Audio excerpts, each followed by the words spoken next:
Vernon Wayne Howell, conocido como David Koresh, fue un predicador, músico y líder sectario de los Davidianos de la Rama. Era considerado el profeta final. En su secta se llevaron a cabo todo tipo de atrocidades, abusos y torturas, todo culminando violentamente en el asedio de Waco. Hoy vamos a hablar de David Koresh y los Davidianos. Descuida. Tu dispositivo multimedia o tu señal. No están fallando. Estos son los efectos del viaje disforme. Esto es Radio Macabra. Radio Macabra.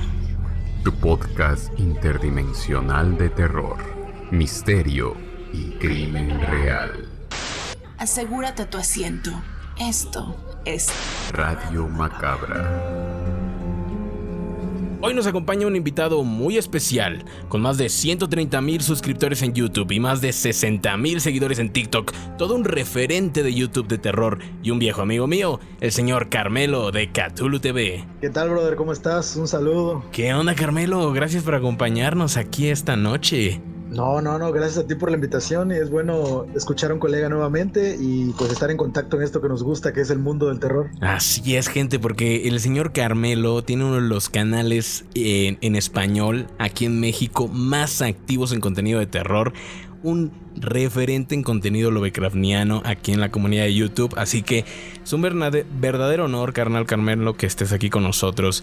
¿Estás listo para escuchar la historia de David Koresh? ¿Conoces la historia de David Koresh? No conozco la historia, pero ya con el intro que has dado, brother, ya realmente estoy interesado y como me va el rollo de la secta, supongo que va a estar chingón. ¿Cómo que te va el rollo de las sectas, hermano? No me digas que has estado en alguna. No he estado en alguna como tal, pero en este mundo del horror cósmico, las temáticas lovecraftianas, siempre estoy investigando documentales, investigaciones policíacas y casos reales también de ficción de algunas sectas que han habido y pues es todo un mundillo complejo. Es todo un mundo, es todo un debraye. Aquí en Radio Macabra somos increíblemente fanáticos de investigar acerca de los comportamientos de estos cultos y de estas sectas y sobre todo de sus líderes. No para replicarlo, sino para prevenirnos, ¿no? Porque al final de cuentas uno de pronto se mete a vender Herbalife y termina metido en una secta, ¿no? Exactamente, hay un saludo para todos mis hermanos veganos también. Venga ahí con el amor vegano, señores. Vamos a empezar con la historia de esta noche. David Koresh nació en Houston, Texas. Su madre de 15 años, llamada Bonnie, tuvo a David con su pareja Bobby de 20 años. O sea, sus dos padres muy jóvenes. Aunque a los 2 meses del nacimiento de David, el padre abandonó a la chica de 15 años por otra, dejando a la madre bajo una presión inmensa. La madre, soltera, y su hijo Vernon, el cual es el nombre original de David, que se cambió legalmente a David Koresh en mayo de 1990. Y es más conocido por todos como David Koresh. El episodio se llama David Koresh y los Davidianos, así que a partir de ahora lo vamos a llamar solo David Koresh, ¿ok? Excelente. Se llamaba Vernon antes, pero es David Koresh. Ok.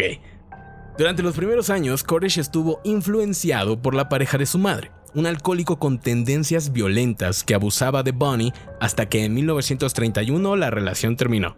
Una chulada de familia. Exacto, una chulada de familia esta que tenía el buen Koresh. La madre necesitaba estabilidad en su vida, estabilidad que no podía encontrar con un niño de 4 bajo su cuidado, así que hizo lo que toda madre responsable hace, se lo dejó a la mamá. Durante los siguientes 3 años, Erlene Clark, madre de Bonnie, cuidó de David hasta que ella regresó cuando tenía 7 años. O sea, ya te puedes ir imaginando, carnal, lo difícil que puede llegar a ser crecer con un estilo de vida como ese, ¿no? Sí, sin figuras sólidas de paternidad, papá prácticamente que te olvidó, un padrastro alcohólico, una mamá que literalmente se deshizo de ti durante, ¿qué? 3 años, sí. Exactamente. Hace unos días estaba escuchando en un podcast de los amigos Migalos, saludo para los Migalos, y mencionaban justo este primer rechazo que es tan importante para la formación de traumas, ¿no? En la niñez, que es el rechazo de una madre. Si la persona que te da a luz te transmite ese rechazo desde el principio, ese es el trauma como más básico que le puedes dar a un niño. Y pues en la lista de traumas ya le podemos dar check a esta parte, porque definitivamente Bonnie le dejó claro a David que le era un estorbo, ¿no? O sea, imagínate tener 3 años y ya saber que, bueno, a tu mamá le sobras. Así es, y tenía el combo perfecto de madre, padre, padrastro también. Efectivamente. Cuando volvió, Bonnie ya tenía esposo, se había casado con un carpintero de nombre Roy Handelman, con quien tuvo un nuevo hijo que se llamaba Roger. Así que aparte ya tenía un nuevo hermanito que a través de detalles que luego se pueden leer acerca de la vida de David Koresh, pues básicamente él no era el hijo favorito. Era como la oveja negra, ¿no? Así es, ese día algo se rompió en David. Algo no volvió a ser lo mismo en el pobre David Koresh. Durante su vida adulta, en varias fuentes se le cita describiendo su infancia como difícil, solitaria debido a una dislexia temprana. Según él, sufrió abuso sexual por parte de compañeros mayores en la escuela, aunque de esto no tenemos ningún tipo de confirmación, ¿no? De registro. Aunque nunca se reveló la agresión a nadie, hasta muchos años después, a los 19 años, David Koresh tuvo un cambio radical en su vida. Embarazó a una muchacha con la que sostenía relaciones. La chica tenía 15 años. Damn. Verga. Sí, güey. O sea, estamos de acuerdo que hay ciertos patrones que se tienden a repetir, ¿no? Así es. O sea, sí, desde... Sí, normalmente cuando tú vienes de una familia dañada, como que tiendes a repetir el ciclo, y tú igual no hubo ninguna figura paterna que le pudiera indicar tal vez en su adolescencia cómo era el proceso de tener una chica, de claramente no andar con menores de edad, de tener cuidado durante la educación sexual y todo eso. El brother, como venía de un hogar roto, tuvo toda esa parte de su vida descuidada y pasó lo que pasó. Exactamente, ¿no? Porque pues hay que recordar lo importante que es la educación sexual y como muchas veces los sistemas educativos no son buenos transmitiendo esa educación sexual de manera correcta, ¿no? Muchos de los profesores tratan el tema con bastante repelús, ¿no? Rehúsan a decir las palabras por su nombre. Y mientras eso hace que la gente, los niños, mejor dicho, se conviertan en gente que no sabe cómo protegerse correctamente, ¿no? Sí, no sabe cómo protegerse, no sabe cómo lidiar con esos problemas. Y si es realidad, en caso de que sea cierto, el dato de que probablemente ya habían abusado de él era un chavo que ya a esas alturas ya estaba demasiado dañado. Ya estaba dañado, pero no estaba ni la mitad de dañado de lo que llegaría a estar este David Koresh, que como mencionaste tú también, aún así tener 19 años y ya haber embarazado a una chica de 15, eso nos empezó a presentar unas red flags bastante importantes, sí, ¿no? Esto hizo que Koresh hiciera nuevamente lo que muchos adolescentes suelen hacer cuando se enfrentan a ser padres antes incluso de tener edad para comprarse una cerveza: volverse cristiano. Terminó volviéndose fiel seguidor de la iglesia adventista del séptimo día. Seguramente tú conoces algún caso similar, ¿no? ¿O qué? Sí, güey. La ¿Quieres clásica. solucionar todos tus problemas huyendo a la religión? ¿Cómo no? ¿Cómo no? Claro que Porque sí. Dios creador perdona todo. Porque Dios lo absolve todo, exactamente. Así no es. importa lo grandes de tus crímenes, eso es lo que predicaba nuestro amigo Koresh. Y pues al final, te digo, se terminó metiendo a la misma iglesia a la que su madre asistía tan fervorosamente. Koresh contaba la historia acontecida en esa iglesia de una forma muy distinta a la que en realidad es percibida hoy en día. Él decía que había llegado a la iglesia y que un día, mientras oraba en la misma, abrió los ojos y la Biblia frente a sus ojos estaba abierta en Isaías 3, en la cual se decía que Dios mismo le había mandado a él a que debía tener una compañera. Y de pronto, allá enfrente, iluminada por los vitrales del cielo, estaba la hija del pastor de la iglesia. En ese momento fue con el cura y le informó de su revelación, por lo que fue expulsado por celos del cura, porque había tenido una revelación de Dios. Esa es la versión que daba él. Suena un poco extraña, ¿no? Suena un poco conveniente. Sí, demasiado conveniente, de hecho, sí. Pues bueno, lo que en realidad pasó es que en el versículo tal no hay ninguna mención de tener compañeras o nada por el estilo. Y Koresh fue a demandarle al padre que le permitiera casarse con su hija, con quien no tenía ni una relación, o sea, ni siquiera eran amigos ni nada, o sea, literal el vato llegó a exigirle a este cura que le diera la mano de su hija solo porque había tenido una supuesta revelación. Todo esto obviamente era una herejía para los de allá de la iglesia. Claro, oye, ¿y tenemos el dato? ¿La hija era mayor de edad o no lo sabemos? No, la hija también era una menor de edad, me parece que tenía 17. Verga. Así O sea, es. el vato quería el combo perfecto y ahora con permiso del señor, ¿no? No, hombre, o sea, esta tendencia de Koresh es algo que va a marcar su caso y lo va a marcar para mal, evidentemente, que es su gusto permanente por las menores de edad. A partir de este evento fatídico, en 1981, a partir de esta expulsión, Koresh se mudó a Waco, en el condado de McLennan, en Texas. Ahí se uniría a una secta llamada Los Davidianos y terminaría siendo declarado la reencarnación de Jesucristo. Ahí fallecerían 80 personas en el sangriento asedio de Waco. Eso es lo que viene, eso es a lo que vamos, ¿no? O sea, a mí me gusta tripearme luego con estas cuestiones de la correlación de todos los eventos, ¿no? Todo lo que sucede en el universo es caos o no. Porque cuando conoces una historia con tantas partes que se van moviendo, puedes notar un punto en el cual la historia se torció para mal. Y yo creo que este es el punto. Sí. En el momento en el que a David Koresh lo expulsan de esta iglesia, de los adventistas, sí, ese es el detonante que lo manda a conocer a la secta que terminaría causando tantísimo daño. O sea, si a Koresh le hubieran dado la mano del cura, no hubiéramos tenido la sede de Waco, sí, señores. ¿Quién sabe? ¿Quién sabe? Hay algo que me llama mucho la atención porque claramente el cura lo tomó de la peor manera posible y expulsa a Koresh, pero realmente el cura pudo haberlo manejado o negociado de una forma en la que sabía que el chico estaba dañado y que a lo mejor le podría, no sé, dar apoyo psicológico de alguna forma, apoyo moral, tratar de decirle, oye chavo, no, estás confundido. Pero me llama mucho la atención que lo haya expulsado de forma brutal por celos. Quiero creer también que a lo mejor Koresh lo hizo, no sé, lo amenazaba o lo hacía de forma violenta o le decía que necesitaba a su hija, pero las cosas pudieron haber sido tal vez un poco diferentes si el cura lo hubiese manejado de otra forma. ¿Me explico? Sí, claro, totalmente, ¿no? Al final de cuentas se supone que son figuras guía para estas almas perdidas y pues así es. ¿Qué es más perdido que llegar a decirte que tiene supuestas visiones de Dios que tú como cura sabes que pues tal vez no son verdad? Pero no lo mandes a la calle, no a la chingada. Pero eso es lo que hicieron. Y pues el problema es que esta alma tan descarriada llegó justo al lugar en donde lo iban a ascender a una figura mesiánica. Te puedes imaginar el daño que puede causar una mente así dañada con ese poder. Así es.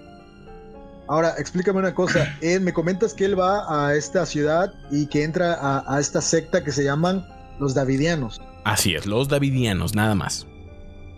Ellos ya estaban, ellos ya existían. Esa secta ya se llamaba así. No, así es. Pero es una historia muy interesante. Él se llame David. A eso vamos, carnalito. Ya mira, ya estás bien picado con la historia, que ya estás adelantándote, mano. Porque para continuar con la historia de David Koresh y llegar al asedio, es necesario para nosotros comprender el despropósito que es la secta de los Davidianos o los Davidianos de la Rama. Vamos a retroceder al año de 1929. Un inmigrante búlgaro de nombre Víctor Hutev, que tenía un fuerte complejo de Mesías, escribió sus ideas para la iglesia en un libro llamado La Vara del Pastor, los 144,000, una llamada para la reforma. Era un libro en el que este búlgaro básicamente criticaba a la iglesia de ese entonces y hablaba de que solo unos cuantos seleccionados en el mundo, ya sabes, el típico cuento, ¿no? Día del juicio final, Dios va a venir a recoger a sus hijos mejor portados y obviamente ellos pues tienen la verdad, entonces pues ellos son los que se van a salvar, ¿no? El mismo rollo. La iglesia adventista nuevamente entró en cólera y expulsaron a Víctor y sus seguidores. Los seguidores de Víctor y Víctor se mudaron a Waco y fundaron la Vara del Pastor. Nombre 100% real, así llamaron a su religión, la Vara del Pastor, de The Shepherd's Stick. Y En 1942, pues se dieron cuenta, ¿no? De que un nombre tan albureable no era una buena idea, así que decidieron cambiar el nombre a los Davidianos, por su creencia en la restauración del reino davídico de Israel, ya sabes, el rey David, ¿no? La descendencia real del rey David. Sí. Desde ahí de donde viene el nombre, ¿no? Pero sí tiene, o sea, Koresh, ¿sabes? Conociéndolo. Sí. Claro, ya entendí por dónde va esto. Sí. Conociendo al carnal. Al morir Víctor, los davidianos enfrentaron múltiples problemas de poder. Típico de que en la secta se muere el líder y hay todo un conflicto para balancear el poder y a ver quién se queda con el asiento. Es correcto, sí. Y empeorados cuando la esposa de Víctor, convencida del apocalipsis inminente, preparó a sus seguidores para el día del juicio, el cual nunca llegó. O sea, los hizo vender sus propiedades, los hizo decirle a sus familias que ya se venía el fin del mundo, se reunieron en un rancho y pues no pasó ni madres, ¿no? Al final de cuentas se tuvieron que regresar a sus casas, todos tristes y con crisis emocionales, ¿no? Los que tenían casa todavía. Los que tenían casa, ¿no? Los demás pues iban a tener que ir al banco a decir, oye, siempre no. Siempre no fue el apocalipsis, sí, por favor. Pues esto para ocasionó... esto David ya era... Para Adelante. esto David ya formaba parte de la secta. No. Aquí te estoy contando lo que sucedió inmediatamente después de la muerte de Víctor, el fundador de los Davidianos, para dar un poquito de contexto. Ok. Exacto. Ok. Bueno, pues este fiasco con el supuesto fin del mundo ocasionó que se fundara otra rama de la secta de los Davidianos, llamada de manera súper original Davidianos de la Rama. O sea, vamos a hacer otra rama de los Davidianos y la vamos a llamar los Davidianos de la Rama. Increíblemente perfecto. originales, ¿no? Que no digan que los cristianos no tienen imaginación. No, sí. Pero al final de cuentas, el nombre era una alusión a la rama ungida que se menciona en algunos versículos de Zacarías, ¿no? De los versículos escritos por Zacarías. El nombre, el hombre dirigiendo a los Davidianos de la Rama, o sea, a partir de aquí tenemos los Davidianos y los Davidianos de la Rama, que son, los otros. Y David Koresh se une a los Davidianos de la Rama, para que lo tengamos bien claro. Ok. Sí. Pues el hombre dirigiendo a los Davidianos de la Rama se llamaba Benjamin Roden y falleció en 1978, pasando la responsabilidad a su esposa Lois Roden, quien al fallecer heredó el manto a su hijo George Roden. Era la familia de los Roden, que eran los que se estaban encargando de liderar esta segunda rama de los Davidianos, que se habían separado después de que los otros Davidianos hubieran tenido ese fiasco del fin del mundo. Entonces aquí es donde entra un joven llamado Vernon, que a los 20 años se había convertido en el amante de Louis Roden, quien entonces tenía 76 años. Le gustaban mayores, le gustaban, ¿no? las creciditas, así es. Así. Obviamente el vato ya tenía la visión y ya tenía el proyecto ahí planeado. Obviamente. Pues es que ya lo vamos conociendo al cabroncete. Su intención era tener un hijo con ella, quien él creía sería el elegido. Al morir Lois, él en cosa de un año logró ganarse la lealtad de toda la comuna, lo que le bastó para nuevamente ganarse el control de los Davidianos de la Rama, o Branch Davidians. Como podemos ver, la organización de los Davidians, fundada por la familia de Víctor Houteff en 1919, había dado a luz a los Davidianos de la Rama dirigidos por los Roden, quienes perdieron el control de la secta ante Vernon Howell, esposa del amante del fundador. O sea, parece Game of Thrones esta cosa, o sea... se acuestan con y le quitan a la familia el poder y 3 familias han tenido el control de esta secta en el poco tiempo que vamos.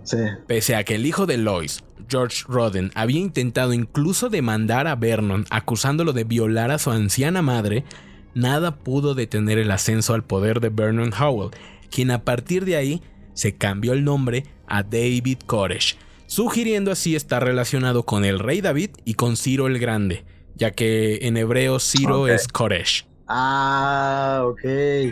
Todo el paquete completo. Exactamente, se puso el nombre de 2 figuras bíblicas súper importantes para la religión y pues yo soy el Mesías, ¿no? Sí. Aparte, si tu religión se llama los Davidians, o sea, ¿sabes? ¿Qué nombre me Lo pongo? más lógico es que tú seas a huevo. Exactamente, güey. Si se llamara los Julianos, la religión, otra cosa hubiese sido.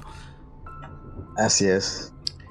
Pues Koresh recordó rápidamente que en el manual de supervivencia como líder de culto está claramente estipulado que entre más control tengas sobre tus sectarios, más estarán dispuestos a dar por ti. Así que pronto comenzó a requerir recibir las propiedades y los cheques de todos los que se unieran a la secta. El diezmo para Koresh no era del 10%, sino del 100%. Con el tiempo, sin darte cuenta y bajo las promesas de salvación eternas de Koresh, terminaban cediendo control incluso total sobre sus ahorros y cuentas bancarias, los cuales Koresh utilizaba para mantener la comuna. No manches, güey, ¿qué pedo con esa gente? ¿Qué pedo con esa gente, no? Es una constante, sobre todo en los cultos que surgieron en los 90s. Los americanos tenían mucho dinero y tenían muchas crisis de fe, ¿no? Muchos que se habían desencantado de la iglesia cristiana tradicionalista y estaban buscando el New Age, ¿no? Todos estos gurús. Y pues estaban dispuestos a darlo todo, güey. Así es. A darlo todo, definitivamente. A su dinero, sus ahorros, todo. Así es. Y pues al final de cuentas, para ellos el trato era justo, ¿no? Es como de, mira, a mí mi trabajo no me hace feliz, mi casa, mis propiedades no me hacen feliz. Entré a esta comuna y ahora estoy rodeado de un chingo de gente bien feliz y no necesito nada. Y pues solo tengo que darlo todo y se me está garantizando, ¿sabes? Ser de los elegidos para ir al paraíso. ¿Qué más quiero, no? A huevo que te doy mi casa y te doy mi cuenta bancaria y todo. Se lo daban todo a Koresh. Me sorprende la capacidad de los líderes de estos cultos para manipular a las personas a que lleguen a este punto en el que realmente lo cedes todo, brother. Yo no sé si es una cuestión cultural, una cuestión geográfica, no lo sé, pero la verdad es que a mí me costaría mucho trabajo, me cuesta hasta trabajo prestar 2 pesos, güey, a alguien para el camión, güey, imagínate, dar mis cosas, güey, para una salvación, güey. Claro, dar tu cuenta bancaria, ¿no? Dar tus propiedades, tu auto. Tus ahorros, sí, así es. Está cabrón, la verdad. Mucho de lo que él hacía era aislarlos. O sea, tú querías ser un davidiano de la rama, sí. Era decir adiós a tus familias, adiós a tus relaciones interpersonales. Vives para el culto y por el culto. Entonces, esto, si tú se lo pidieras a una persona en solitario, probablemente te mandaría a la chingada, ¿no? ¿Qué carajo haces, pinche loco, no? Pero de lo que se aprovechan los líderes de culto es justo de la masa, ¿no? O sea, una cosa es que venga el líder en solitario y te diga, dame tus propiedades, ¿no? Y te voy a salvar. Y entonces tienes tiempo para pensarlo racionalmente, para no dejarte guiar por tus emociones y decir, güey, no, o sea, no lo voy a hacer, no es una buena idea. Pero otra cosa muy distinta es que subido desde un púlpito, rodeado de otros 50 sectarios que están cantando y gritando, te digan, dalo todo, dalo. Pues ahí sí que te vas a poner, ¿sabes? Si ya estás allá adentro, no metido, pues poco va a faltar para que te pongas a gritar y decir, sí, lo doy todo. Ya después vas a decir como, chale, ¿qué hice, no? Pero ya será demasiado tarde para eso. Sí. La fuerza de la masa, ¿no? La fuerza de las multitudes. Pero esto no era simplemente un plan maligno para vivir gratis cómodamente o algo por el estilo. Koresh, incluso desde pequeño, había sido un fanático religioso. Clamaba haber memorizado el Antiguo Testamento a la edad de 5 años. Incluso había tenido repetidas visiones desde pequeño en las que Dios mismo le decía que era el Mesías. O sea, él es muy constante en todas sus anotaciones, en todos sus escritos y entrevistas posteriores, de que él desde pequeño utilizaba la excusa de tengo visiones, Dios me lo ordenó. Entonces aquí es donde la audiencia tal vez está esperando que yo les dé una respuesta, pero es que no las hay. Koresh era alguna especie de esquizofrénico que desde niño escuchaba voces que confundía por Dios y que lo convencieron desde pequeño de que era un Mesías. O solo era un gran manipulador que sabía que podía conseguir mucho de la gente si utilizaba la excusa de es que Dios me lo dijo. Pues la verdad es que no lo sabemos. Lo único que tenemos son nuestras conclusiones. Yo prefiero pensar, claro, pues que la verdad sí era un pinche manipulador, ¿no? Sí, yo igual creo que es un manipulador, especialmente por ese detalle que se repite en su vida, de que al principio tenía este vínculo de enamorarse o de estarse teniendo relaciones con menores de edad.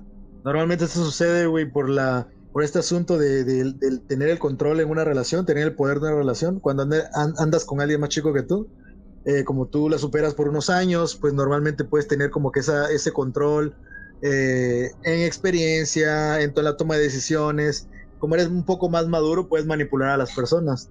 Y de alguna manera, a alguien que tiene pedos mentales, eso se le va volviendo como una adicción.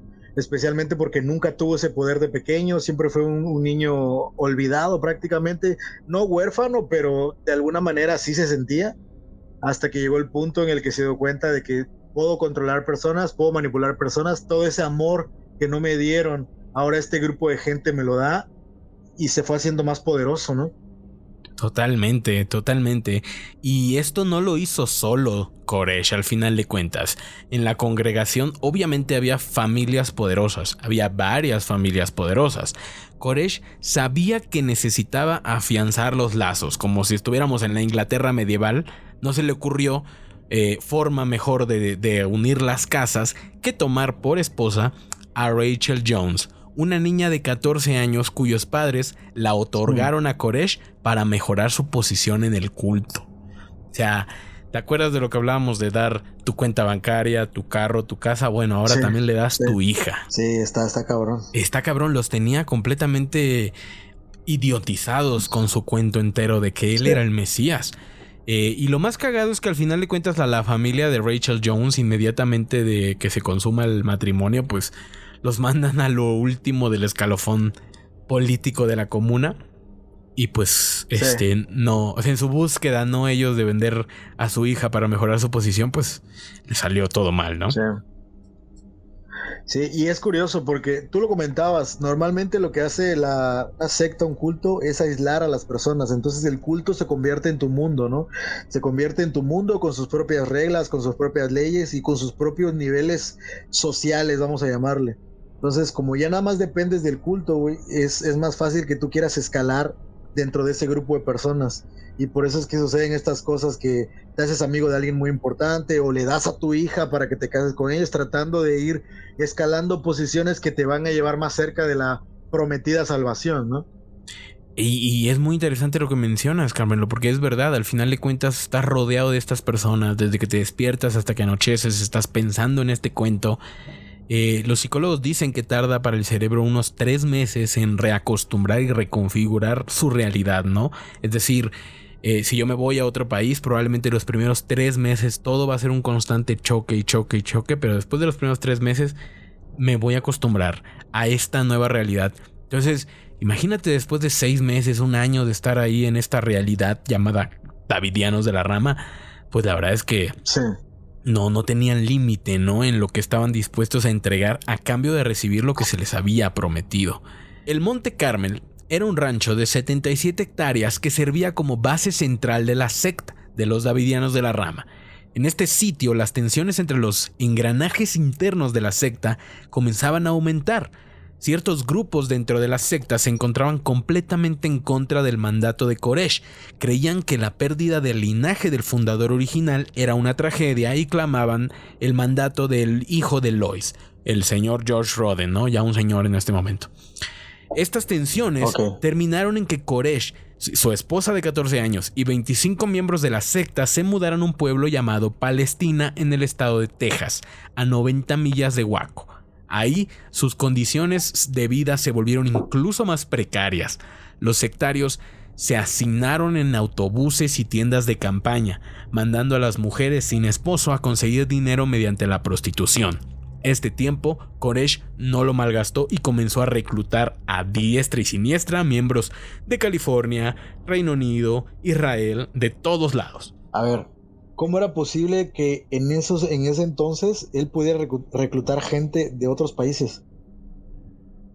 Bueno, más adelante voy a contar en detalle, pero lo que sí te puedo decir es que muchos de los centros de reclutamiento que utilizaba Koresh eran estudiantiles, eran de estudiantes de intercambio. que al final de cuentas provenían de otros países, pero estaban fuera de sus familias, no están llegando a un país nuevo a estudiar, tal vez tienen alguna crisis de fe o yo que sé, están solos, exactamente. Eran las víctimas perfectas. Totalmente, él sabía dónde pescar, entonces mandaba a las chicas más jóvenes y guapas de su comuna afuera de las universidades, ¿no? Invitarlos a estas pláticas, invitarlos a estos cursos, que no se vendían también, eso es algo que hay que dejar en claro, no se vendían como únete a esta iglesia, vamos a adorar a este señor.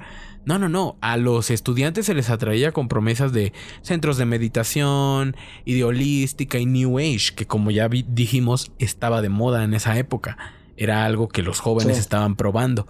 Y después llegaban y aparecía Koresh y pues el resto era historia, ¿no? Él te bombardeaba hablando y pues el vato sabía cómo engatusar, ¿no? Ese era su don, que te podía sentar y después de 2 horas de hablarte verdaderamente ibas a estar convencido de algunas cosas de las que te había dicho. Y a partir de ahí, pues era cuestión de tiempo para que te convenciera de sus ideas más alocadas, ¿no? Pero así era como conseguía a su ganado, güey. Está cabrón, güey. ¿A ti alguna vez te llegaron a vender alguna secta ahí cuando estabas en tu época más influenciable? ¿Alguno de esos? No una secta como tal, pero sí muchos grupos religiosos trataron de juntarme a sus filas y ese rollo. La verdad es que yo siempre he sido un vato muy centradón. Soy ateo, no creo en nada de estas cosas. Y siempre me gusta, pues, tú sabes, güey, el rollo método científico, güey. Yo no creo en entidades y no creo en seres que nos van a salvar, ese tipo de cosas. Entonces, así era un poquito más complicado. Y algo que, la verdad, yo agradezco es que vengo de una familia, pues que siempre he sido una familia que me han brindado mucho apoyo, han estado conmigo, han estado preocupados por mi salud, por mi educación. En ese entonces que era más de joven, incluso cuando fui a estudiar a otros lados, siempre estaban muy pendientes de mí. Pero hay muchos chicos que se van a vivir solos o que se van a vivir a lugares muy lejanos donde la familia no puede estar pendiente, como supongo muchos de estos vatos que estaban lejos de sus casas. Y es más fácil, ¿no? Irles metiendo el bichito y promesas y tener amigos. Y si te acerca imagínate, no tienes amigos.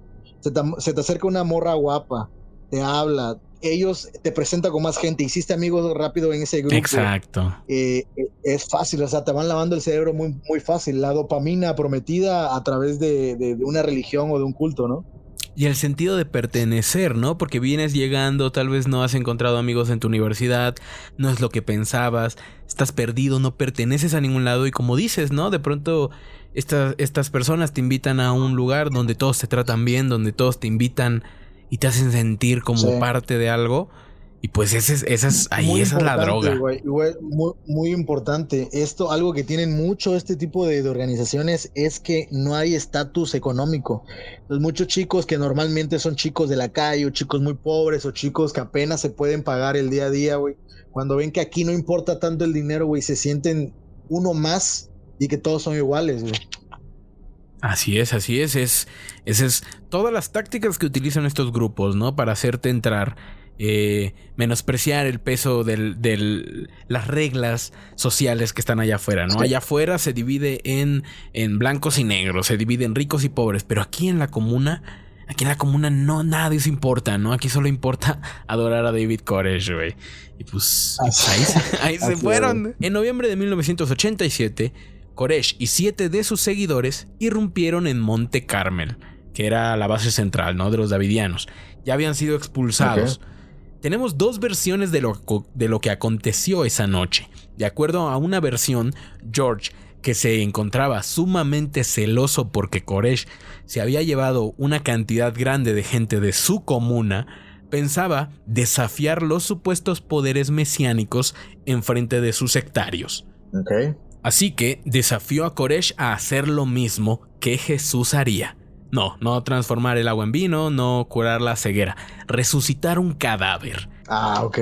Koresh argumentó de que no había nadie a quien resucitar, no había un cadáver, a lo que George envió a sus sectarios al cementerio de la comunidad, donde exhumaron un cadáver humano y lo llevaron a Monte Carmel. Mientras George religiosamente oraba sobre el cuerpo de Anna Hughes, una mujer que ya llevaba 2 décadas muerta, Koresh sigilosamente reportó a la policía lo que estaba sucediendo en el rancho, ¿no? De que Oigan, gente, aquí se acaban de robar un carro. Qué astuto, güey. Es muy astuto. Sí, a huevo. Así es, él es el... Sí, porque utiliza las reglas religiosas cuando le conviene, ¿no? Pero las reglas humanas de la ley común cuando igual le conviene, güey. Así es, a su discreción se rige por las leyes de Dios o las leyes de la policía, ¿no? Sí, a huevo. Sin embargo, los oficiales nunca llegaron. Luego, Koresh se enteró de que para que lo tomaran en serio, necesitaba entregarle a la policía una prueba, por lo cual regresaron ese mismo día, fuertemente armados y vistiendo de camuflaje. Entraron al complejo y supuestamente con el objetivo de obtener una fotografía del cadáver de Anna Hughes. De acuerdo a sus testimonios posteriores, no se dieron cuenta de que no llevaban cámara alguna hasta que fue demasiado tarde, y los sectarios de Monte Carmel descubrieron al grupo de Koresh e intercambiaron disparos de arma de fuego, que concluyeron cuando George Roden tuvo que huir con una herida en la muñeca. O sea, este pedo se terminó en balazos. Este pedo de exhumar un cadáver. Y no estamos ni a la mitad. No estamos ni a la mitad de las chingaderas que van a hacer los davidianos, de verdad. Primero no tenían cadáver, güey. Ahora estaban a punto de tener un chingo de cadáveres ya, güey. Ah, exacto. Pues los hacemos nosotros. No hay ningún pedo. Sí. Las autoridades llegaron al lugar y luego de varios meses de juicio, Koresh fue declarado inocente de intento de asesinato por considerar que tenía una razón válida para entrar a la propiedad y buscar pruebas para un delito que de hecho fue comprobado que sí sucedió, porque encontraron el cuerpo exhumado ahí de la pobre Anna Hughes. Este tiroteo posteriormente sería recordado por el New York Times como una antesala, una advertencia de lo que sucedería más adelante durante el asedio de Waco. O sea, básicamente nadie le prestó atención a este pequeño exabrupto de violencia, pero si lo vemos en retrospectiva, esta fue la primera red flag de que estos sectarios estaban dispuestos a matarse. Sí. Agarrar las armas, ¿no? O sea, salir y balacear gente. Sí, agarrar las armas, sacar cadáveres. Sí, estaba cabrón. George no tomó nada bien la trampa que le habían tendido, y menos aún cuando sus intentos de que entendieran lo que había sucedido y por qué había tenido que exhumar un cadáver para probarle a sus seguidores que él era el Mesías y no Koresh, esos intentos resultaron en vano ante un jurado, porque obviamente no hay manera de intentar persuadir a un jurado de eso sin que suenes como un total loco. Roden cayó en prisión por 9 meses. Y lo más curioso es que ni siquiera fue por la exhumación del cadáver. Los 9 meses se los dieron por desacato a la corte, porque pues insultaba al jurado a cada rato. No era muy inteligente. Y hablaba cuando le prohibían y todo eso. No era muy inteligente. No, sí. Definitivamente no. ¿Qué te puedes imaginar de un niño al que toda su vida lo criaron para ser el heredero de la comuna sectaria de sus padres, ¿no? Pues obviamente el tipo no tenía ningún tipo de habilidades sociales, no estaba acostumbrado a hablar con pura gente que lo creía un dios. Era un Koresh, pero sin la habilidad, ¿no? De hablar y salirse de todos los problemas. No era un Koresh, porque este brother Koresh viene de afuera, entonces él ya sabía cómo estaba el pedo, ya sabe cómo es la calle, cómo es el mundo real. Es verdad. Cómo hay que hacer el business. Y este brother, pues prácticamente nació como en su cuna religiosa de oro, por así llamarle, ¿no? Es verdad, el Koresh era más peligroso porque había nacido en condiciones bien cabronas, ¿no? Además el brother ya sabía lo que era tener hambre y ahora ya no lo iba a dejar. Oye, es verdad, ¿eh? Una vez que conociste el duro frío de la calle, nada. O sea, vas a hacer todo hasta lo imposible para no volver a pisar la calle de esa manera, ¿no? Así es. Mientras George estaba en la cárcel durante ese tiempo, Koresh y su grupo pagaron los atrasos de los impuestos de la propiedad de Monte Carmel y pasaron todos los documentos a su nombre. En 1979, una orden le comandó a George Roden que durante su tiempo en vida no podría volver a vivir a Monte Carmel ni volverse a llamar líder de cualquier grupo religioso bajo condena de 10 años. Posteriormente, años después, sería hospitalizado en un hospital psiquiátrico luego de asesinar a un hombre que decía ser un mesías y que según George había sido enviado por Koresh, cosa que no era cierta. O sea, se le jodió la vida a George. Un juicio, estuvo en la cárcel, le prohibieron volver a la comuna, le prohibieron siquiera ser aquello para lo que había sido criado a ser. Y tiempo después, Sí, pues sí, en su sí. loquera mató a un vato y terminó muriendo en la cárcel, ¿no? Sí, hay que recordar que Koresh prácticamente le destruyó su vida desde el inicio, cuando literalmente se acostaba con su jefa, ¿no? Con Desde su ahí ya madre. empezaron como que era un pedo personal con él. Se acuesta con su madre, le roba todo lo que se supone que le correspondía a él por herencia prácticamente. Le Le tiende una roba la trampa. popularidad con el culto, le tiende una trampa y él ya tenía un pedo muy, muy personal. Yo imagino que el güey ya está obsesionado con David y por eso es que terminó matando al hombre equivocado. Exactamente, ¿eh? Yo creo que sí, odiaba con todo su corazón a David Koresh porque le había arruinado la vida.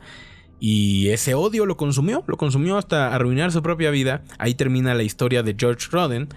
Y pues el Estado, sin saberlo, acababa de limpiar la casa para Koresh, quien ahora se encontraba validado por el Estado y por Dios mismo ante los ojos de sus seguidores, quienes a partir de ese momento se multiplicaron y comenzaron con un ciclo descarado de otorgarle todo a él. No tenía sentido ser un davidiano de la rama si no estabas dispuesto a darle a David todo: tus ahorros, tus papeles, tu vida, tus propiedades, tus hijos. Koresh impuso una doctrina denominada la Casa de David, en la cual clamaba que era su descendencia la que sería la encargada de esparcir la doctrina. Él debía tener 22 hijos con 22 mujeres seleccionadas de la comunidad, casadas o no, menores de edad o no, no importaba. Todas debían ser sus esposas, tener a sus hijos, quienes se convertirían en los 22 ancianos de la comunidad, un siglo en el futuro. O sea, él ya estaba pensando en plantar, ¿sabes?, su estirpe para que sobreviviera 100 años en el futuro. ¿Cómo le iba a hacer? Era un visionario, era un Como tú, visionario, emprendedor, el muchacho, emprendedor. Sí, güey. Sí. Pues aquí tenemos justo la culminación de lo que veníamos hablando, ¿no? Esas pequeñas red flags que empezaban desde que el chavo estaba morro hasta ahora que de plano instaura esta enferma doctrina, ¿no? De pues tengo que tener 22 esposas y 22 hijos con estas mujeres. Muy enfermo, por cierto.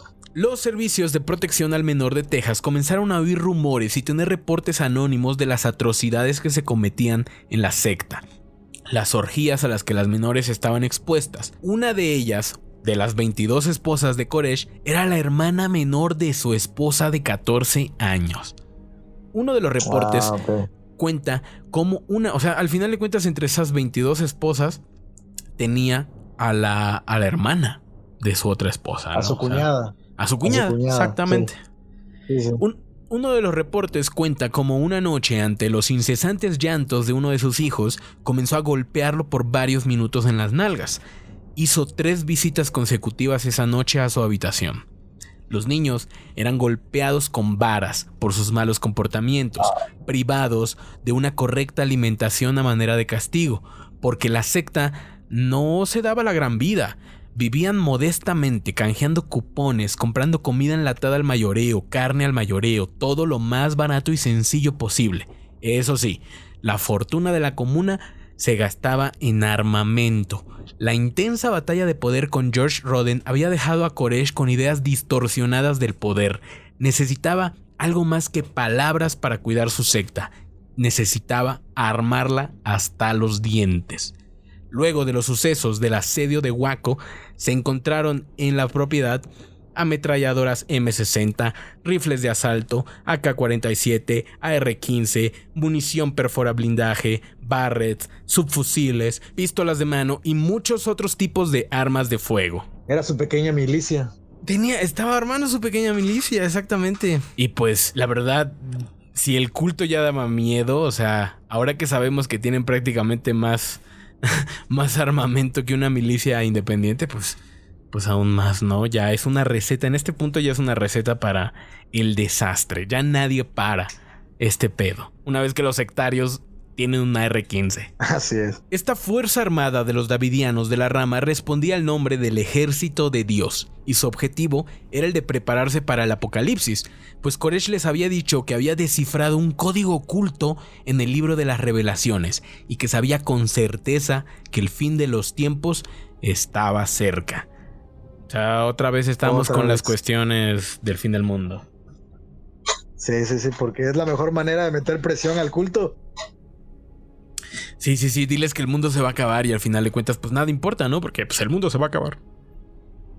Así es, y entregan todo lo que les queda. Que en este caso vendría siendo pues sus vidas, ¿no? O sea, ya le han otorgado sus vidas, pero siguen vivos, pero ahora literalmente vamos a morir por ti, ¿no? Vamos a tomar esta AK-47. Y sí, eran chavos universitarios, eso es lo que... O sea, cuando se estén imaginando esto en sus cabezas, gente... imagínenselos como lo que eran unos chavos de 20, 22 años, perdidos, fanáticos religiosos, a los que de pronto su líder religioso les dijo: toma hijo, toma este cuerno de chivo y vete a defender la fe. O sea, bro, ¿qué es esto, Israel? Así es. Los davidianos lograron resistir varias investigaciones por parte de los servicios al menor de Texas. Principalmente, lo que hacían era decir que los matrimonios eran solamente de origen espiritual, simbólico, no sexual o físico. Y también cambiaban al marido por otro menor de edad, ocultando así que todo era una especie de...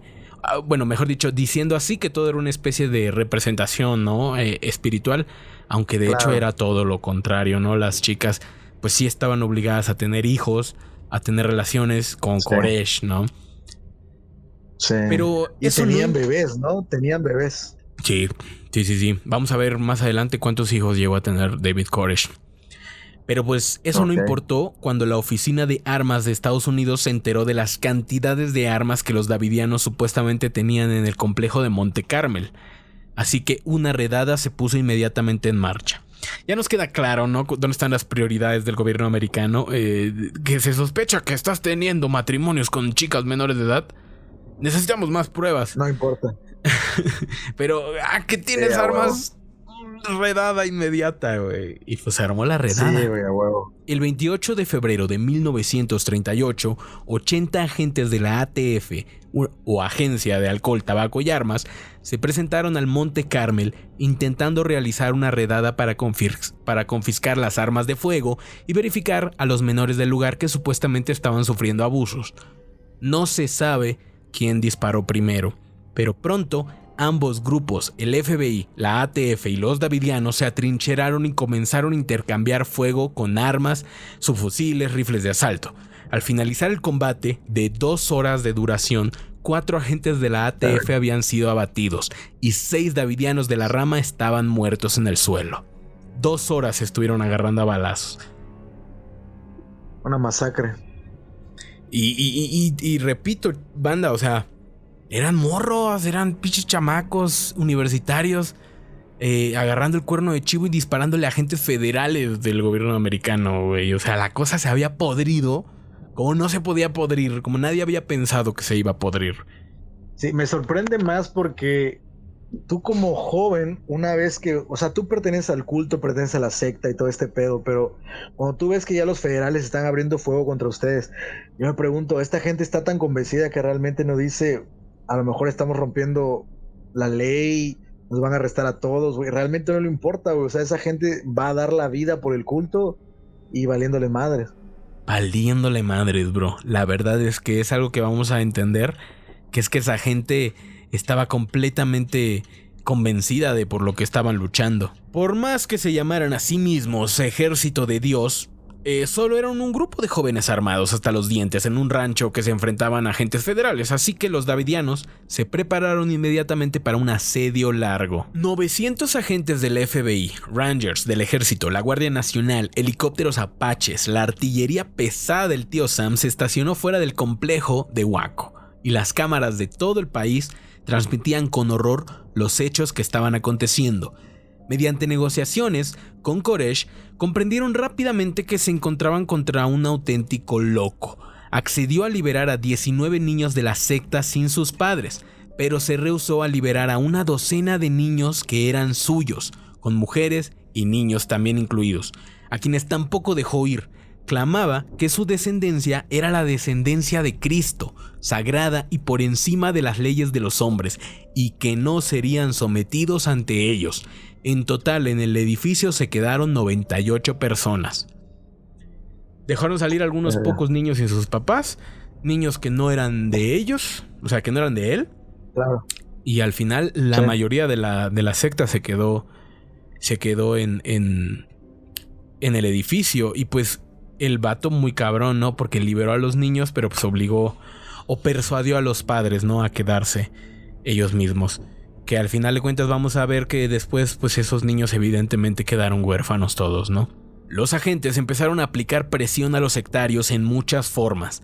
Les cortaron el suministro eléctrico y de agua, les pusieron música fuerte y molesta a todo volumen durante toda la noche. Incluso destruyeron sus automóviles enfrente de ellos para ver si alguno se animaba a salir. O sea, literalmente agarraron tanques y pusieron los autos de los sectarios en fila y pues les pasaron los tanques enfrente para ver si de alguna forma lograban romper el asedio. Todas las ventanas del complejo estaban iluminadas por potentes reflectores diseñados para aturdir a cualquiera que mirara. O sea, ubícate esos de tipo estadio, pero un chingo y todos apuntando a todas las ventanas, ¿no? Sí, pero lo que más me llama la atención, güey, de las técnicas de asedio del FBI, güey, o sea, entiendo lo de cortar los suministros, güey, agua, luz, aplastar vehículos, va. Pero, güey, ¿qué es eso de poner música ruidosa, güey? ¿Qué tipo de música le pondrán a la gente para hacer un asedio, güey? Está muy cagado. Ponían Bad Bunny, ¿qué les ponían? Evidentemente no hay una lista de las canciones que pusieron, pero en todas las fuentes está con música pop a muy alto volumen. Mames. Entonces era pop lo que les estaban poniendo. Habría que ver qué habrá sido lo que estaba en las listas de pop de esa época. Para ver qué pudieron haber escuchado los davidianos. También había grabaciones de jets, ¿no? Despegando y ruidos muy molestos y se los reproducían todo el día, ¿no? Gritos de terror a todo volumen, ¿no? El punto era no dejarlos dormir. Al principio, David Koresh había establecido contacto telefónico con medios televisivos en los que explicaba que a ellos los estaban atacando y que solo habían respondido a las agresiones de las autoridades. La policía pronto se dio cuenta de esto y cortó las comunicaciones de Monte Carmel con el mundo exterior. El 9º día, David Koresh y su grupo enviaron una cinta a la policía en la que Koresh se presentaba a él, a sus esposas y a sus hijos. También varios sectarios enviaban mensajes a sus familias. Koresh daba mensajes en tono mesiánico. O sea, le pasaron una cámara los policías para que grabaran, ¿no? Cómo estaban adentro y demás. Principalmente para asegurarse de que los rehenes, a quienes ellos consideraban rehenes, estuvieran bien.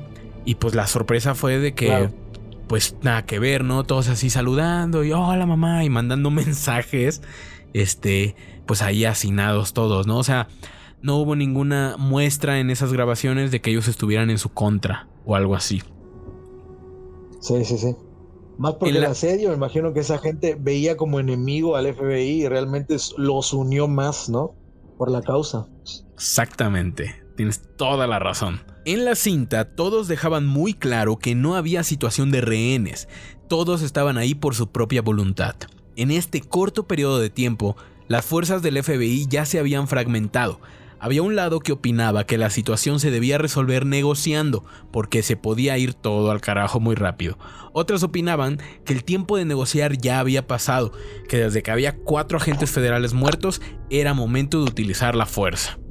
Así pues, helicópteros comenzaron a surcar los cielos por la noche, los bombardearon con gas lacrimógeno, demolieron partes deshabitadas del rancho, todo esto pese a las protestas de negociadores y davidianos por su parte. O sea, los negociadores tratando de resolver la situación hablando y de la nada un bulldozer destroza uno de los edificios del rancho y es como de fuck, ¿no? O sea, ahora cómo negocio, ¿no? Están bien emputados estos güeyes porque lo están viendo. Sí.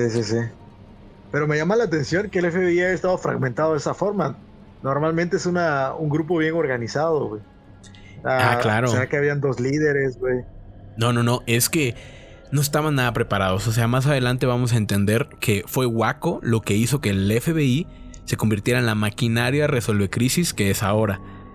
Pero en este entonces no estaban nada preparados, mucho menos para una situación en la cual no había rehenes, no había amenazas, o sea, ellos no querían dinero, ¿sabes? Era una cuestión enteramente de religiosidad. Entonces no tenían ni idea de cómo lidiar con estas personas ni con esta crisis. 2 de los 3 tanques de almacenamiento de agua habían sido dañados durante el tiroteo y con el suministro cortado, los davidianos comenzaron a subsistir del agua de lluvia y de las raciones de supervivencia que tenían. Pese a esto, los davidianos accedieron a dejar salir a 11 personas. Todos adultos, lo cual inquietó mucho a la policía, quienes ya en este punto tenían claro que no estaban nada preparados para esta situación. Durante los 51 días que duró el asedio, diversos estudiosos de los grupos sectarios advirtieron a la policía que sus agresiones solo iban a incentivar a la secta a confirmar su creencia de que se encontraban viviendo el fin de los tiempos, el fin de todo, que se encontraban en el centro de un evento de importancia cósmica, lo cual los haría más propensos a comportamientos violentos. Una semana antes del fin del asedio, el FBI había planeado utilizar un francotirador para matar a Koresh, pero se detuvieron por considerar que esto haría que el resto de las decenas de personas que estaban en el complejo aún se volvieran violentas o cometieran un suicidio masivo como había pasado en Johnstown apenas unos años antes. ¿Conoces el caso de Johnstown? Sí. El infame caso de Johnstown, ¿no? Tenemos un capitulito de 2 horas de los más chéveres que tenemos aquí en Radio Macabra. Vayan a verlo si no lo han escuchado. Y pues ahí pues ese fue un trauma nacional, ¿no? Fue un trauma para todos ellos. Nadie quería volver a ver un suicidio masivo como Johnstown. Entonces decidieron no matar a Koresh con un francotirador. Sí, por eso supongo que en parte igual por eso titubeaban, ¿no? Porque no sabían, como no estaban preparados, ya habían visto un desastre parecido, tenían miedo que sucediera eso y no sabían si usar la fuerza, retener, esperar más tiempo, ¿no? Así es. En este punto el FBI sabía que la situación se deterioraba y rápido. Tenían sospechas de que algo se preparaba dentro de Waco y sabían que esta situación estaba resultando en el abuso de menores y el sometimiento de ellos a situaciones traumáticas. O sea, es decir, cada día que estamos aquí cortándoles el agua, tirándoles ruidos fuertes, detonando granadas lacrimógenas, hay niños ahí, hay decenas de niños ahí metidos donde estamos haciendo todo esto. No sabemos si están comiendo bien, no sabemos si los siguen abusando sexualmente, no sabemos si ya hemos lastimado a alguno de ellos, ¿no?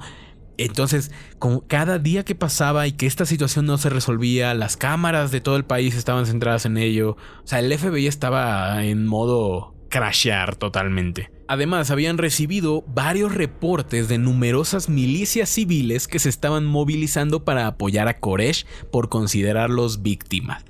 Ya sabemos que esto es Estados Unidos y es como de, me van a quitar mis armas. Vamos a ir a defender a David Koresh. Él estaba defendiendo su derecho constitucional de tener 20 R-15s en su rancho. Y pues, imagínate si ya estaba podrida la cosa. Imagínate con que llegaran unos extremistas amantes de las armas. Estaban a punto de que la cosa se volviera una guerra civil ahí en medio del estado de Texas. Sí, y es que estaban dejando pasar demasiado tiempo igual. 51 días, Carmelo. O sea, imagínate eso, güey. Casi 2 meses, güey. Casi dos meses, güey. O sea, un live stream de 51 días, güey, viendo cómo se desarrollaba este asedio.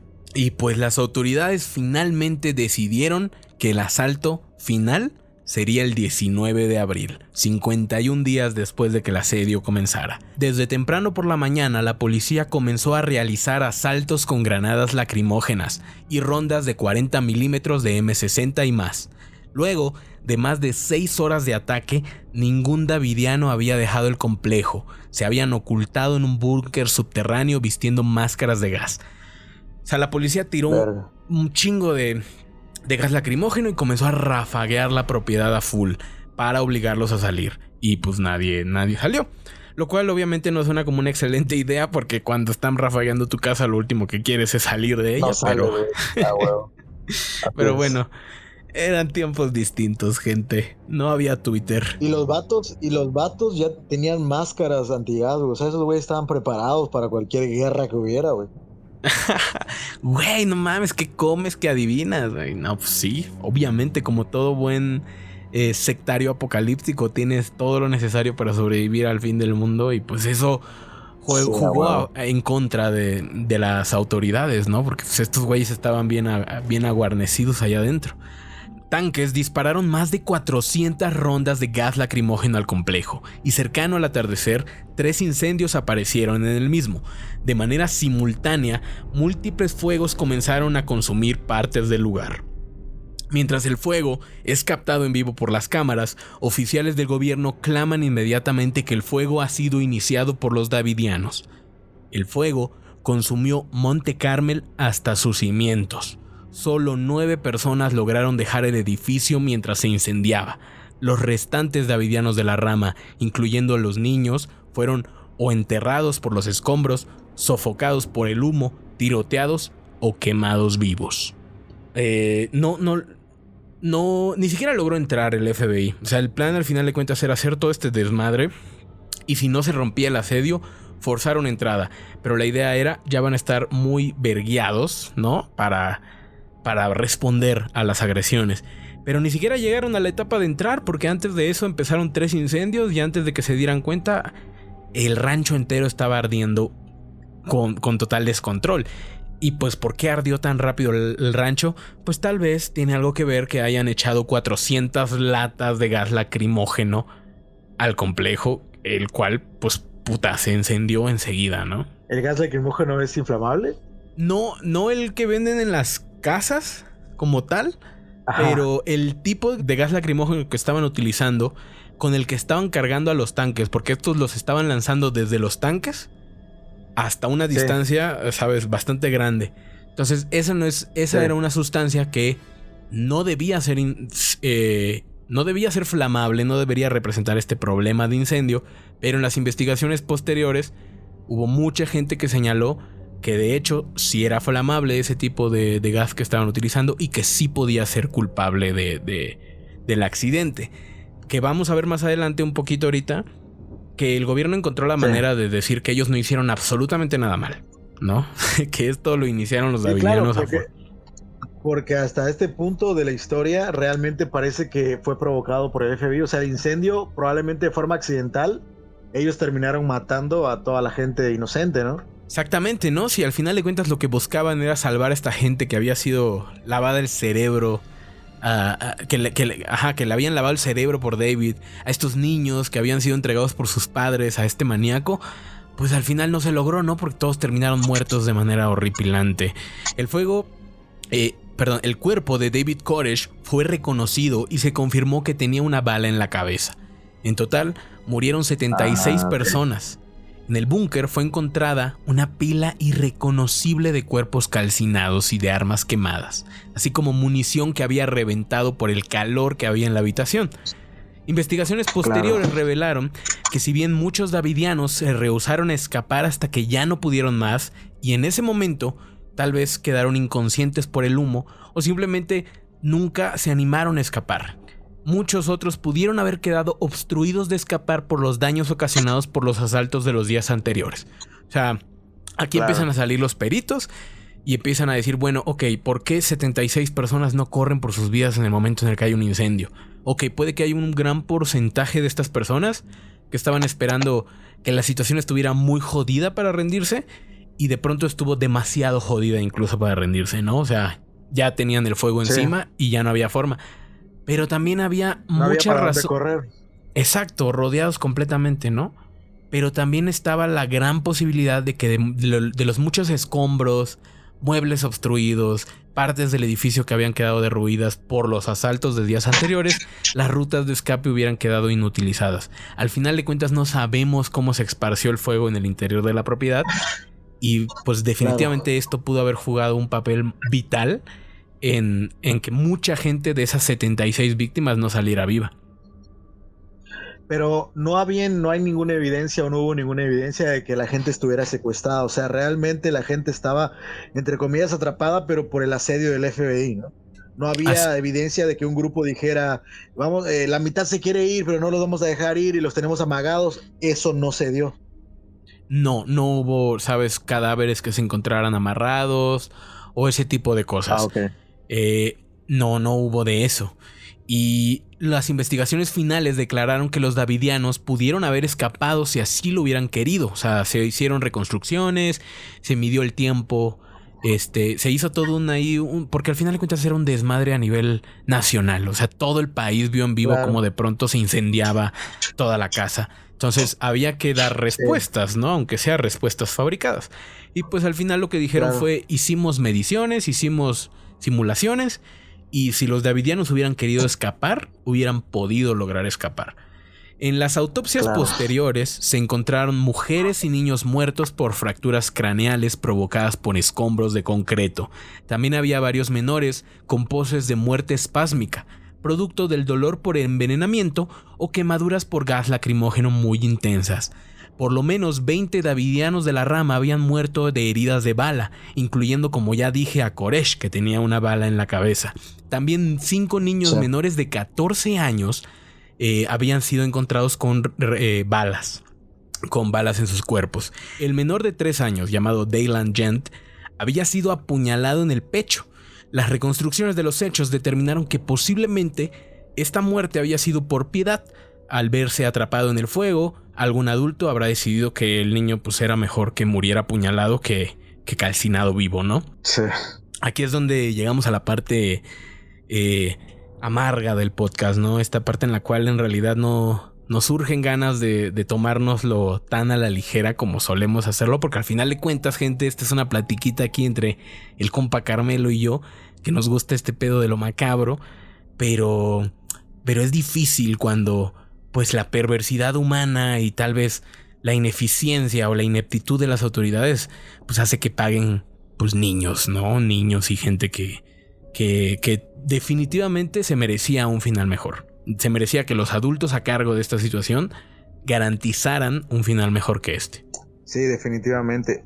Brother, la bala que estaba incrustada en la cabeza de Koresh era una bala que posiblemente explotó de las municiones que habían, o las autoridades denominaron que él se había suicidado antes de quemarse.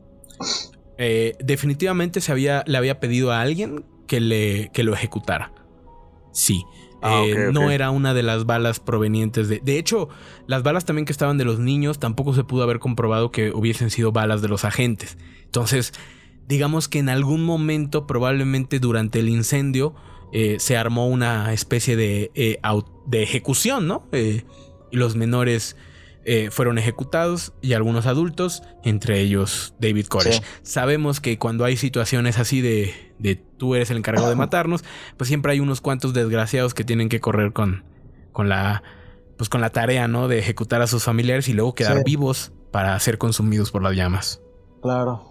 Muchas de las muertes se archivaron como suicidio, ejecución consensuada o ejecución forzada. Incluso desde el comienzo del asedio, las acciones del gobierno fueron muy criticadas, pero con un desastre tan grande entre manos y con una cobertura mediática total, el asedio de Waco sirvió como un parteaguas para iniciar múltiples programas de entrenamiento de negociación de rehenes, manejo de situaciones de crisis.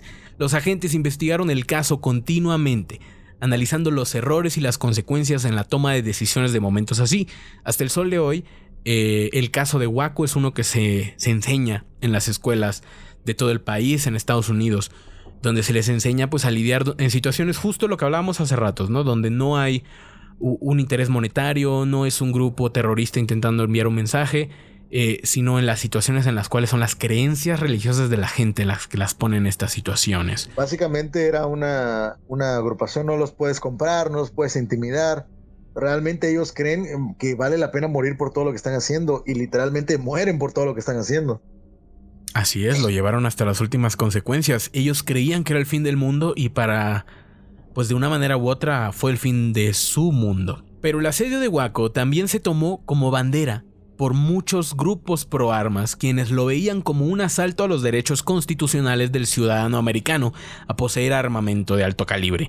Y en abril de 1995, en el segundo aniversario del asedio, un militar de nombre Timothy McVeigh usó un camión cargado de 4.800 libras de combustible y nitrato de aluminio para atacar un edificio federal en Oklahoma City, matando a un total de 168 personas y dejando a unas 850 heridas en un evento horroroso que se llamó los bombardeos de Oklahoma City, el ataque terrorista más mortal de los Estados Unidos hasta ese momento.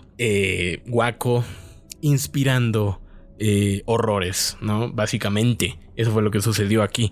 Este brother era un extremista que no tenía nada que ver con la agrupación, obviamente. Sí, totalmente.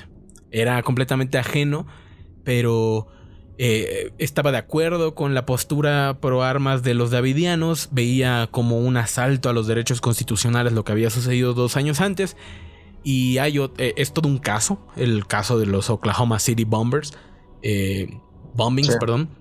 Algún día espero que lo podamos cubrir en este podcast. Había más motivos, pero cierto homenaje a lo que sucedió en Waco 2 años antes sí hubo detrás de este ataque terrorista, que fue muchísimo más mortal incluso que el asedio de Waco. Pero de alguna forma no me cuesta un poco trabajo poder entender cómo va ligado que una organización, el culto, tenga una cierta cantidad de armas. Estas armas que ellos tenían eran armas ilegales, o sea, no eran armas que eran compradas de forma legal.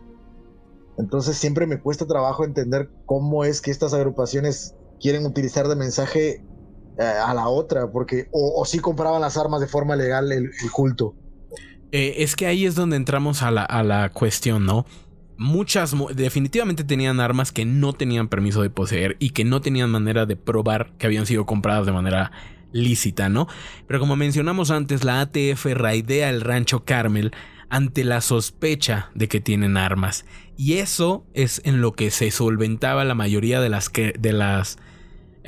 denuncias de los defensores de este pedo, ¿no? Es decir, las sospechas de esto no deberían bastar para raidear toda una propiedad, mucho menos para que este raideo termine en una masacre. Se tuvo que haber hablado porque ellos tienen el derecho de protegerse y su puta madre, ¿no? Que al final de cuentas, ¿para qué necesitas una M60 para protección casera? Solamente los malabares mentales que hacen estos pro armas americanos lo sabrán explicar, yo creo. Pero es más o menos por ahí donde va la cosa, ¿no? Ok, sí te entiendo. Un asalto a los derechos civiles, un grupo de locos apocalípticos peligrosos. Como los quieras ver, los davidianos de la rama representaban las creencias fanáticas llevadas hasta su extremo. Son otro ejemplo de los peligros del pensamiento sectario y el hambre de poder desmedida de un hombre demente que culmina con plomo, fuego y gas, acabando con la vida de los más inocentes. Y esto fue Radio Macabra, gente, el episodio de David Koresh y los davidianos de la rama, el asedio de Waco, uno de los casos que hemos narrado aquí en Radio Macabra que más explosiones tiene, más American fuck yeah guns hay en todo este episodio. Carmelo, ¿qué onda? ¿Cómo te la pasaste en este ratito que estuvimos aquí platicando? Excelente, brother, excelente. Una gran historia, terrible que haya sido un caso real. Nos gustaría pensar que en realidad solo es parte de la ficción, pero muchas veces tú y yo sabemos que la realidad supera la ficción muchas veces, y este no solamente es un caso aislado, porque hay varios casos de parecidos que han sucedido, especialmente en territorio del tío Sam, ¿no? Así es, ya sabemos que a esos americanos les encantan sus armas y les encantan de alto calibre y con mucha munición y con modos de fuego automático, y eso hace de que tengan la mayor cantidad de ataques terroristas que están registrados con, sabes, tantísimas armas de fuego y tantísimas bajas civiles. Es una pena lo que sucede en Waco, pero también es una historia que es muy interesante porque terminará marcando la evolución de los sistemas de control de crisis americanos, que al final de cuentas yo creo que son los que la cultura popular del mundo tiene como más presentes, ¿no? Cuando nos imaginamos un gran raideo a un grupo terrorista o algo así, nos imaginamos inmediatamente a agentes especiales del FBI, ¿no? Bien cabrones y súper entrenados, güey.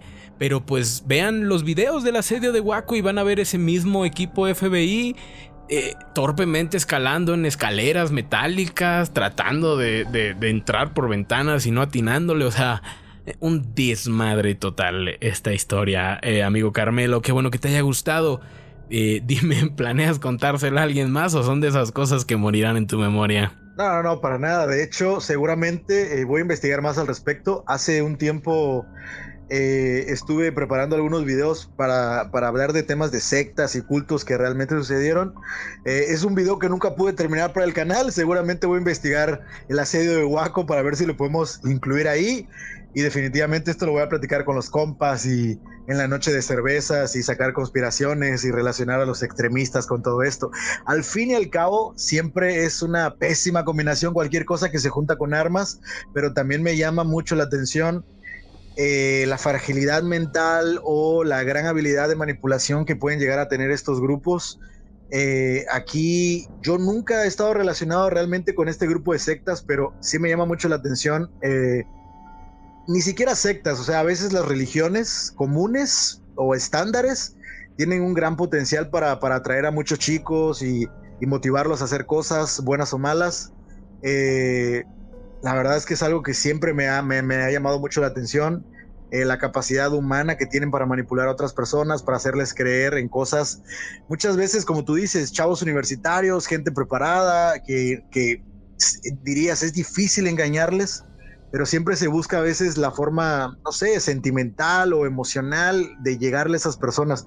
Obviamente esta gente es experta en todo eso y es algo que se ha repetido demasiadas veces, más de las que uno quisiera escuchar a través de la historia. Así es el asedio de Waco, dejándonos un montón de cosas en las que pensar. Hay cosas en las cuales podemos concordar que David Koresh y sus seguidores estaban muy locos, pero y que hacían cosas demasiado mal, pero por otra parte también no podemos solamente definir, ¿no?, quién fue el único culpable de el fiasco en el que se convierte el asedio de Waco, porque las autoridades también no se comportan al 100% como deberían.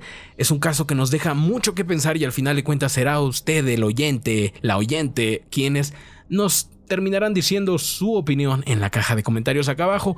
Carmelo, de verdad que ha sido un increíble placer poder haber vuelto, no solamente haber vuelto al canal, volverlo a traer a la vida de su largo reposo, no solo traer el podcast de vuelta, sino haber podido pues sumar a este proyecto que es mi bebé, pues a uno de mis grandes amigos aquí del canal.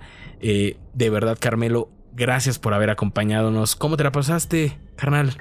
Excelente, brother, excelente. Ya sabes que nosotros ya tenemos un tiempo de conocernos. Es un placer estar contigo en tu programa y sobre todo volver a platicar con un compa de YouTube, un colega, un amigo de varios años.